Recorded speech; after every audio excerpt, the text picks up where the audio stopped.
This is where the climax of the film took place. I'm sorry.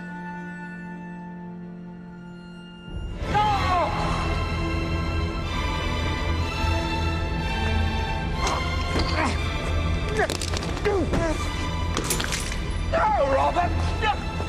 No! They're in the chapter house of Westminster Abbey with this cylinder. Tom Hanks and Audrey Tautou were on the floor here, kneeling, with Ian McKellen threatening them. So that took place in this part here, which is the chapter house.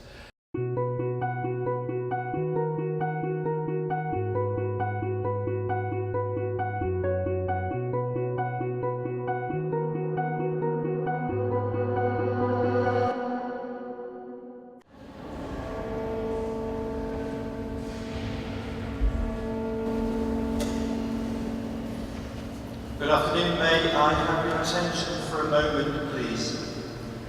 We're glad you've come here to visit us today and we welcome you. Would you just stand quietly for a moment and recollect that this is a holy place. God is present here.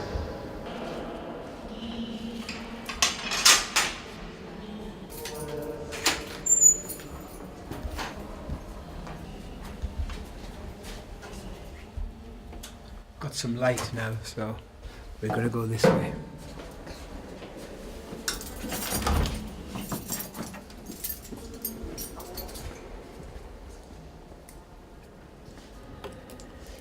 Right, come on through.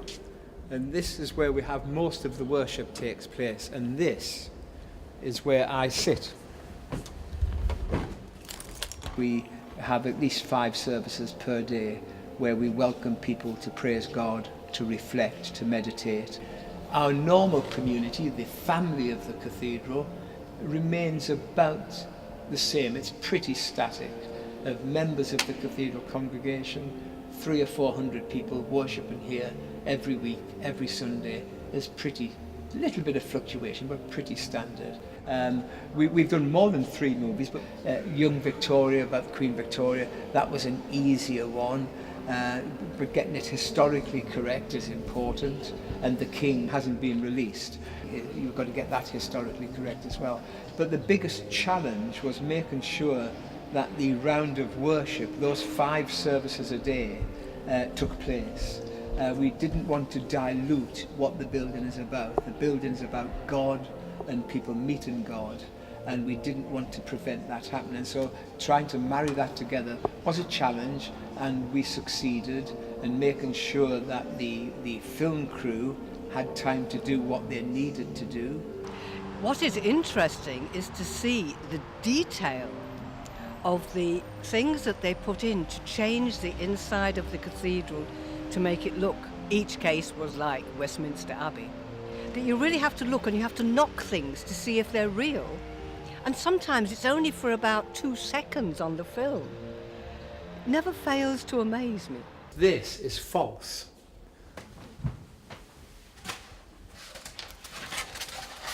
And this was used for the Da Vinci Code. When we stood in for Westminster Abbey, everybody thinks this is a marble bust, but this is a copy of a bust from Westminster Abbey that they made, that they brought here, with about another 300 of these to make this building look like Westminster Abbey.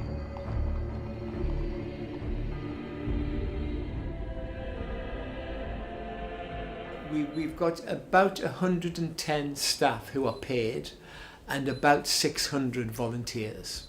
So that's a lot of volunteers who guide, steward, do flowers, ring bells, look after the treasury, polish wood, and about 600 of them. So it's a big organisation. I go because it helps to bring money into the cathedral. Now, I mean, things like that which are harmless. So it all helps people to remember the cathedral itself. And then, of course, you've got all the usual sorts of things that you have. But without the money coming in from the shop, the income for the cathedral would be very, very low indeed.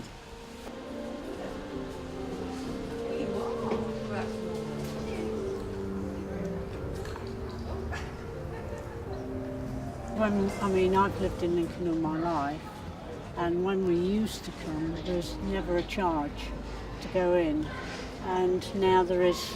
They like you to pay a charge to support the cathedral. It was free until 2000, the year 2000, and being honest and open why we charge.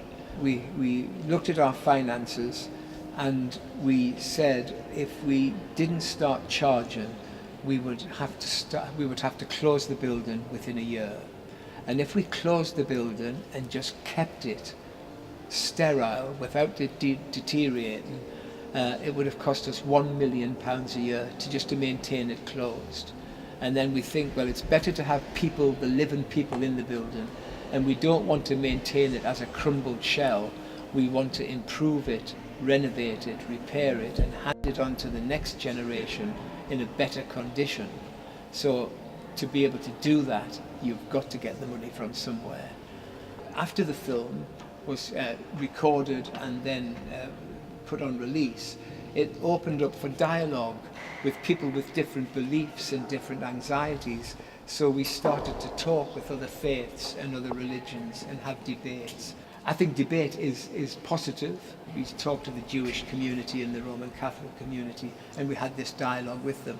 Da Vinci Code in particular had some contentious, some difficult questions not about God, about religion. Oh, we had protests, we had all sorts of things going on. They were around the West Front, and one who was a nun, though I'm not sure she really was a nun, and, people writing to the papers and protesting against the sacrilege. But they're people who themselves don't go to church. At the cathedral in Lincoln, when the Da Vinci Code came to film inside the cathedral, and I objected then because I thought that it was blasphemous to picture it in the cathedral because it was implying a story that was against Christ, and also I thought it was a sin of simony to receive money as well at the same time for doing it. But my own thought was, it's a film, it's a story. People who believe it are so stupid that they're of no importance anyway. The people who really care would realise what can come out of it. The film companies have to pay us money here to use the cathedral, and so that helps. And so we can do repairs, put up new lighting, all sorts of things that we simply did not have the money for before. We were standing in for Westminster Abbey, so we thought that it would make very little change. Because when people watch the film, they think they're watching Westminster Abbey. But the interest was such that following the release of the film, within 18 months, the tourism and the footfall of people coming to Lincoln was 22% increase. Well, the cathedral was built as a religious building. But of course the cathedral, because it is such a wonderful building, is a tourist attraction and brings people to the city. So you really can't, nowadays, you can't separate the two. They are very much together. If you get rid of the tourists, the cathedral will fall down, you will have nowhere to worship. What do you do? We always want the religion to be the most important. That's paramount. For 1,000 years we've been preaching and teaching what we believe here, and we would not want to dilute that at the expense of tourism.